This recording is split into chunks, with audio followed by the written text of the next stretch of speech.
فرمایا یا ایھا الناس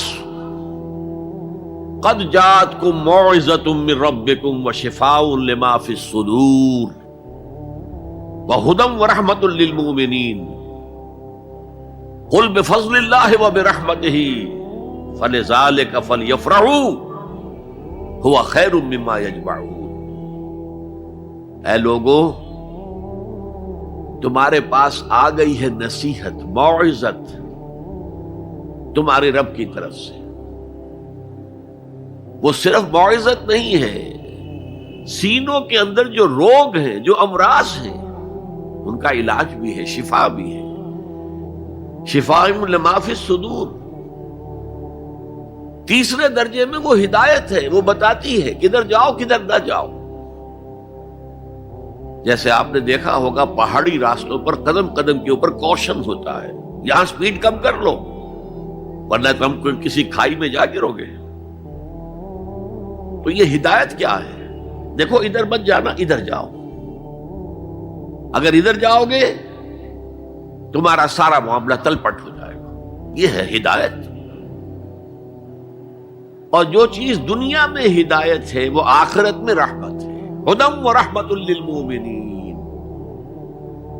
اب میں چاہتا ہوں ان چار الفاظ میں جو ربط ہے اسے سمجھیں۔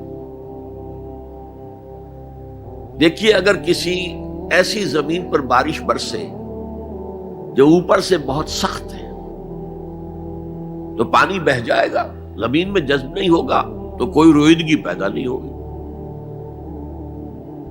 اگر دل سخت ہے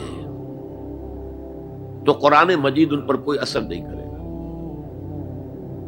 اس کے لیے سب سے پہلے موعظہ کی ضرورت ہے، وعظ کی ضرورت ہے، نصیحت کی ضرورت ہے، تاکہ دل نرم پڑ جائے۔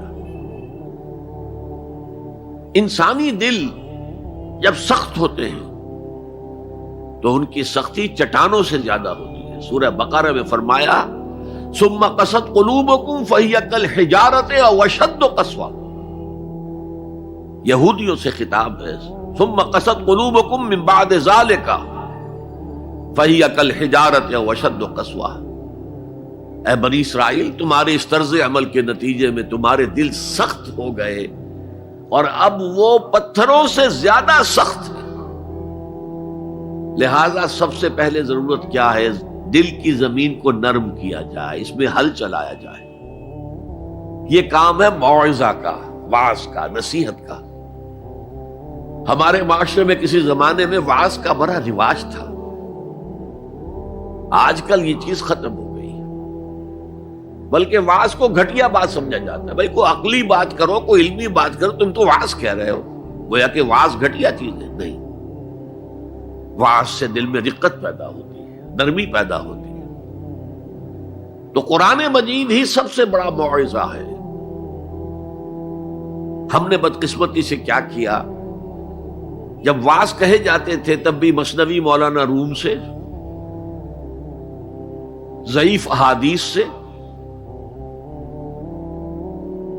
واعظ دستاں زنو افسانہ بند، واعظ بڑے اونچے اونچے ہاتھ چلا کر اور افسانہ جو ہے بیان کر رہا ہے، لیکن اس کا حال کیا ہے؟ از خطیب و دیلمی گفتار اوست، بعض ضعیف و شاذ و مرسل کار اوست۔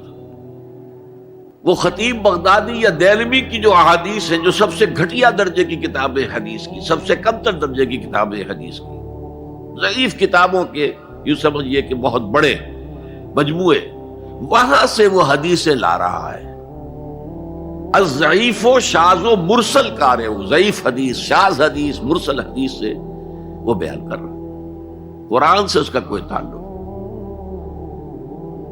قرآن مجید سب سے بڑا واعظ ہے۔ یا ایھا الناس قد جاءتکم موعظۃ۔ یہ دل کو جب نرم کرتا ہے تو پھر اس میں جذب ہوتا ہے، یہ سیکنڈ سٹیپ ہے اس کا۔ اور جب دل میں جذب ہوگا تو دل کے اندر کی بیماریوں کو دور کر دے گا۔ دل کے اندر کی بیماریاں کون سی ہیں؟ تھرومبوسس نہیں، جائنا نہیں، وہ اور ہے۔ وہ دل کی بیماریاں جن کے لیے قرآن شفا ہے، وہ ہے تکبر، حسد، حب مال، حب دنیا، حب جاہ، حب شہرت، یہ ہیں وہ چیزیں کہ جو اصل ہیں، جو دل کے امراض ہیں، ان سب کو جڑ سے نکال کر پھینک دے گا قرآن حکیم۔ یا ایھا الناس قد جاءتکم موعظۃ من ربکم وشفاء لما فی الصدور، وہ ہدن، اور وہ ہدایت ہے، انفرادی زندگی کے لیے بھی ہدایت ہے، اجتماعی زندگی کے لیے بھی ہدایت ہے۔ کبھی اگر سورہ فاتحہ پر آپ غور کریں، جو ہماری نماز کا جزو لازم ہے، تو ہم پہلے کہتے ہیں الحمدللہ رب العالمین الرحمن الرحیم مالک یوم الدین ایاک نعبد و ایاک نستعین۔ یہ ہدایت تو ہمیں پہلے ہی ملی ہوئی ہے۔ پھر جو ہم کہتے ہیں اہدنا الصراط المستقیم، اللہ کو ہم نے پہچان لیا، اسے رب العالمین مان لیا، اسے رحمان مان لیا، اسے رحیم مان لیا، اسے روز جزا کا حاکم مطلق مان لیا،